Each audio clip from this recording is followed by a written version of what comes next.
Telangana journalist KVR remand అయి దాదాపు 3 రోజులు దాటుతా ఉంది. బొబ్బిలి సంబంధించినటువంటి విజయనగరం సెంట్రల్ జైల్లో ఉన్నాడు.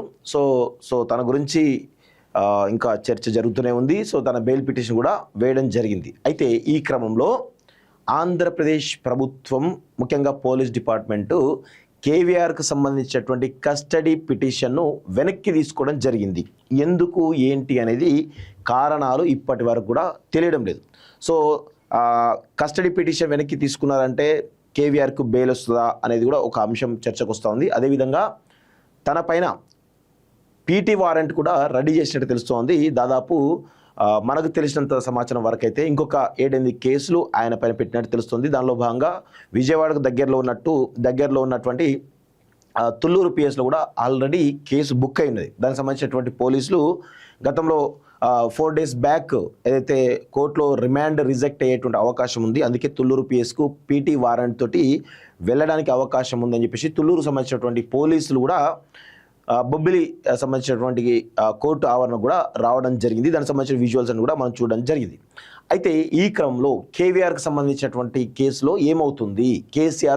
కేవీఆర్కు బెయిల్ వచ్చేటువంటి అవకాశం ఉందా, లేకపోతే పీటీ వారెంట్ తోటి ఆయన మళ్ళీ ఒకవేళ బెయిల్ వస్తే మళ్ళీ అరెస్ట్ చేసేటువంటి అవకాశాలు ఉన్నాయా అనేటువంటి కొంత చర్చ అయితే చాలా బలంగా జరుగుతోంది. దానిలో భాగంగా ఎవరైతే కేవీఆర్ను అక్రమంగా అరెస్ట్ చేశారో శ్రీనివాస్ అనేటువంటి ఎవరైతే సిఐ ఉన్నారో ఆ యొక్క లేడీ, తెలంగాణ సంబంధించినటువంటి లేడీ పైన ఇష్టారీతిన ఎక్కడ పడితే అక్కడ తాకుతూ నిబంధనలకు విరుద్ధంగా మహిళా కానిస్టేబుల్ కానీ ఎవరు కానీ లేకుండా ఈరోజు అక్రమంగా ఒక స్త్రీలతోటి అసభ్యకరంగా ప్రవర్తించి కేవీఆర్ను అరెస్ట్ చేయడం జరిగింది. సో దానికి సంబంధించినటువంటి విషయంలో 2 తెలుగు రాష్ట్రాలు కూడా ఆంధ్రప్రదేశ్ ప్రభుత్వాన్ని కానీ ఆంధ్రప్రదేశ్ పోలీస్ డిపార్ట్మెంట్ చేస్తున్నటువంటి ఆకృత్యాలను ఆల్రెడీ గమనించారు, తీవ్రంగా ప్రతిఘటించారు, తీవ్రంగా వారి యొక్క మద్దతును కేవీఆర్ ఫ్యామిలీకి కూడా ఇవ్వడం జరిగింది. సో పార్టీలకు అతీతంగా ఈవెన్ తెలుగుదేశంలో ఉన్నటువంటి వాళ్ళు కూడా ఖండించడం జరిగింది. అయితే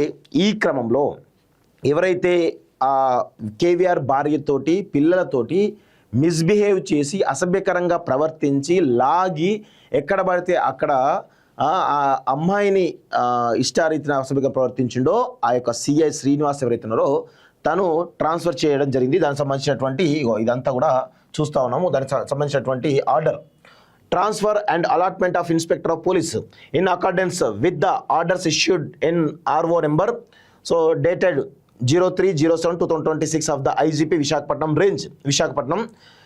Sri S. Srinivas, Inspector of Police, Bobbili Rural Circle, Vijayanam District is transferred and allotted to Visakhapatnam City on administrative grounds in the existing vacancy.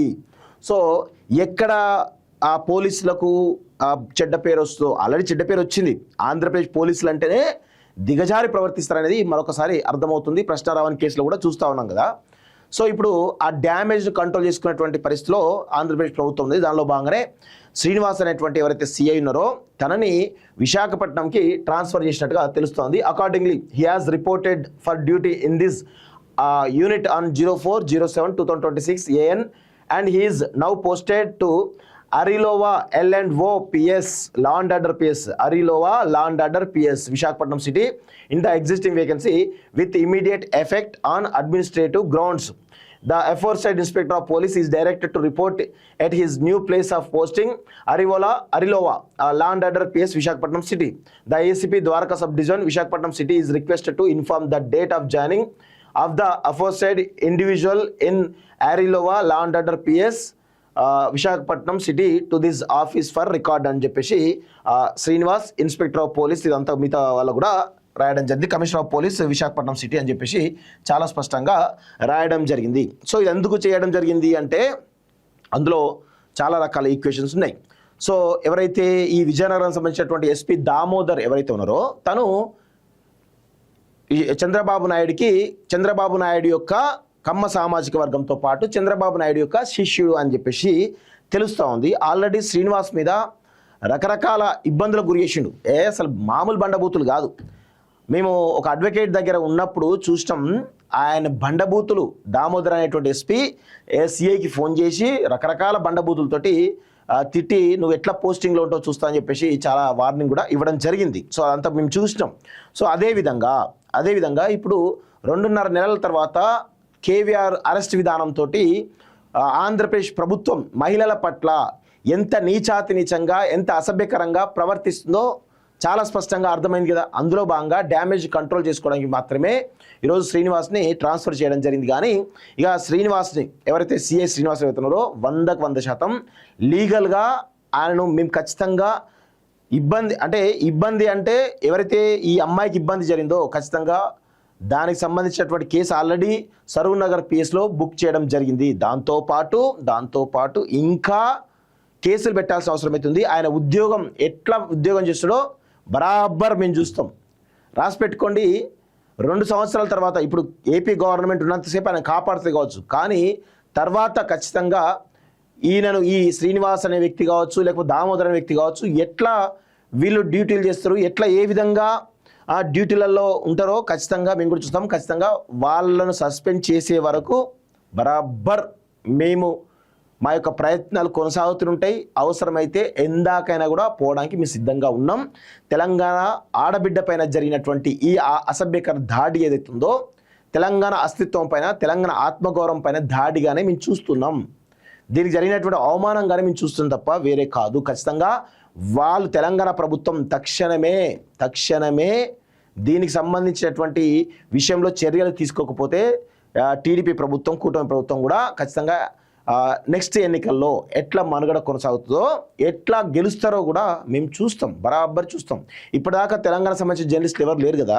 100 ఛానళ్ళు ఏకమవుతున్నాయి. 100 ఛానళ్ళు ఖచ్చితంగా ఆంధ్రప్రదేశ్లో ఉన్నటువంటి సమస్యలన్నిటిపైన, టీడీపీ ప్రభుత్వం, కూటమి ప్రభుత్వం చేసినటువంటి ఆకృత్యాలపైన ఖచ్చితంగా ఎదురు తిరుగుతాం. బరాబర్ మీకు చుక్కలు చూపించే ప్రయత్నం అయితే ఖచ్చితంగా చేస్తాం. అలా నో డౌట్. రాసి పెట్టుకోండి. మీరు 100 ఛానళ్ళు తెలంగాణ ఉన్నాయి. 100 ఛానళ్ళు కూడా 100 ఛానల్ ఓనర్లు, 100 ఛానల్ సంబంధించినటువంటి జర్నలిస్టులు అందరూ కూడా ఈ అంశం పైన ఏకతాటిపైకి వచ్చారు. ఖచ్చితంగా రాబోయే రోజుల్లో కూటమి ప్రభుత్వానికి చుక్కలు మాత్రం చూపిస్తారు. అందులో నో డౌట్. రాసి పెట్టుకోండి. ఇక ఈ కేవీఆర్ అంశం అయిపోయింది కదా. మీరు 100 ఛానళ్ళు తెలంగాణ ఉన్నాయి. 100 ఛానళ్ళు కూడా 100 ఛానల్ ఓనర్లు, 100 ఛానల్ సంబంధించినటువంటి జర్నలిస్టులు అందరూ కూడా ఈ అంశం పైన ఏకతాటిపైకి వచ్చారు. ఖచ్చితంగా రాబోయే రోజుల్లో కూటమి ప్రభుత్వానికి చుక్కలు మాత్రం చూపిస్తారు. అందులో నో డౌట్. రాసి పెట్టుకోండి. ఇక ఈ కేవీఆర్ అంశం అయిపోయింది కదా.